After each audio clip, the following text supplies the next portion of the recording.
बहनों और भाइयों नमस्ते। दोस्तों, आज हम डीसीपी उल्लासनगर जोन 4, जिन्हें हम पुलिस उपायुक्त भी कहते हैं, मैं उनको बार बार धन्यवाद देता हूं कि उन्होंने 11 तारीख को जुआ खानों पर छापे गिरवाए। दोस्तों, जुआ खानों के कारण से यह शहर बर्बाद हो रहा है। 11 तारीख को ही हमने इस बारे में सूचना पड़ी थी, पर वो छापे हमारे कारण से पड़े ऐसा नहीं है। उस डीसीपी साहब ने अपने हिसाब से तय किया होगा सब। तो इसमें मैं डीसीपी साहब को धन्यवाद देता हूँ। बहुत सारे लोगों को पिटाई करके भी ले जाया गया, बहुत सारों को बंद भी करवाया गया। जैसे कि मैंने पढ़ा था कि पे एंड पार्क पूर्व पश्चिम बिल्डिंग उल्लासनगर 2 माइकल नामक व्यक्ति का अड्डा है, उसे भी बंद करवाया गया। छोटे मोटे लोग जो घूम घूम कर भी स्कूटर पर आंकड़ा मटका लिखते हैं ज़्यादा करके, उन लोगों को भी बंद कराया गया और काफ़ी सख्त कार्रवाई हुई।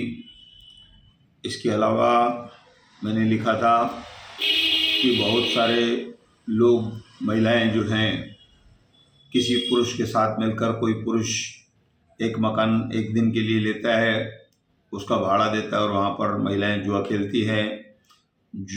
महिलाएं जुआ खेलती पकड़ी जाए, मेरा ऐसा कोई विचार नहीं है, लेकिन मैं कहूँगा इन सब चीज़ों को आप बंद करिए। ये अच्छी बातें नहीं हैं। तो वहाँ पर भी कार्रवाई होनी चाहिए। जो क्रिकेट बॉल के टर्फ चल रहे हैं उन पर भी कार्रवाई होनी चाहिए।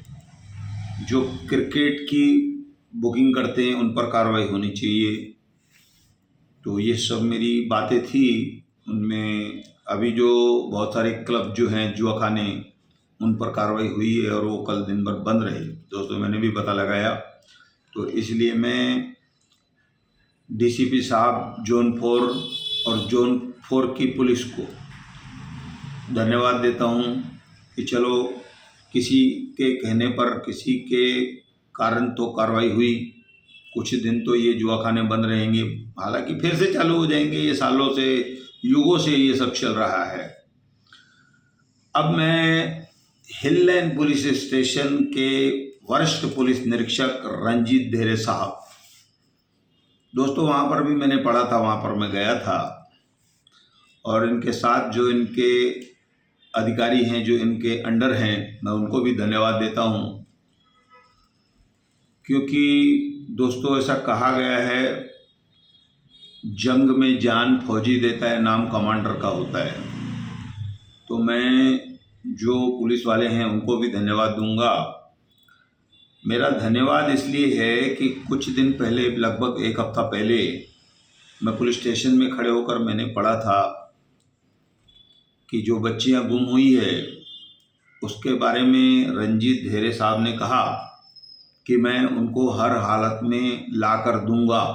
उनकी पूरी तैयारी थी, उनके फ़ोन वगैरह उस समय टेप हो रहे थे बच्चियों के, लेकिन ये बताने जैसी बात नहीं थी, क्योंकि इससे उनका पुलिस का जो सारा प्रोग्राम था वो फेल हो जाता। तो हमने इसलिए उस समय ये सब बातें आपको नहीं बताई। तो उनका पूरा था, यूपी वगैरह से कुल 3 बच्चियाँ लाई गई हैं। तो इसके लिए मैं उनको बार बार धन्यवाद देता हूँ, हिल लाइन पुलिस को।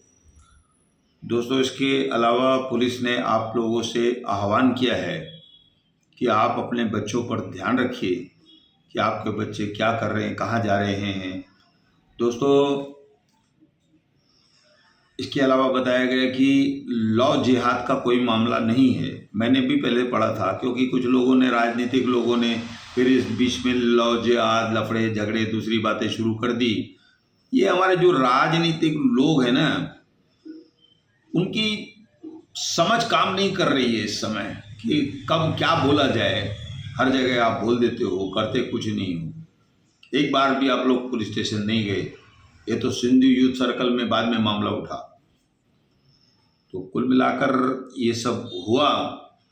तो पुलिस ने आपसे निवेदन की है कि आप अपने बच्चों पर ध्यान दीजिए। अब एक चीज़ और मैं भूल रहा था पिछले सप्ताह ही मैंने एक घटना, मेरे पास फ़ोटो थे वह भी आपको भेजे, क्योंकि उसमें बच्ची के जो चित्र थे साफ नहीं थे, तो इसलिए मैंने भेजा, नहीं तो ऐसा करना ठीक नहीं है। मैंने ये बात भी कही, लेकिन हमारे कुछ पत्रकार हैं वो हमारे से खैर ज़्यादा शिक्षा प्राप्त की है, बोले अगर आप कहोगे हम फ़ोटो नहीं डालें, नाम नहीं डालें, तो बच्चों को पता कैसे चलेगा।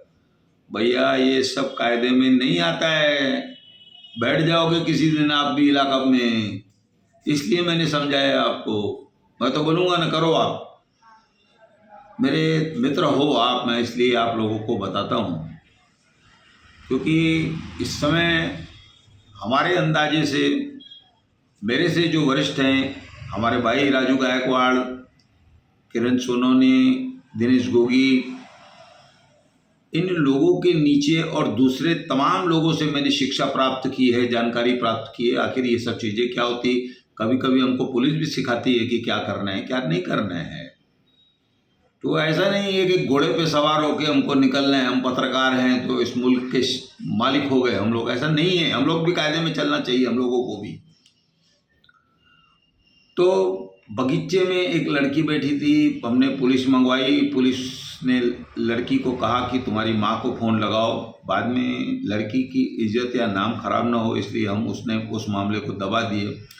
दोस्तों, वह लड़की काफ़ी अच्छे घराने की थी, गोल मैदान की थी। लड़का जो था गोल टोपी वाला था, बांद्रा से आया हुआ था। दोस्तों, मैं एक बार फिर जातिवाद नहीं कर रहा हूँ।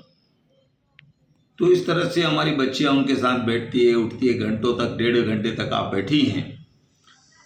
तो कुल मिलाकर ये सब जो घटनाएं हुई, आज ये आपको मैं जानकारी दे रहा हूँ। मैं एक बार फिर से डीसीपी साहब को और रंजीत देव साहब को धन्यवाद देता हूँ।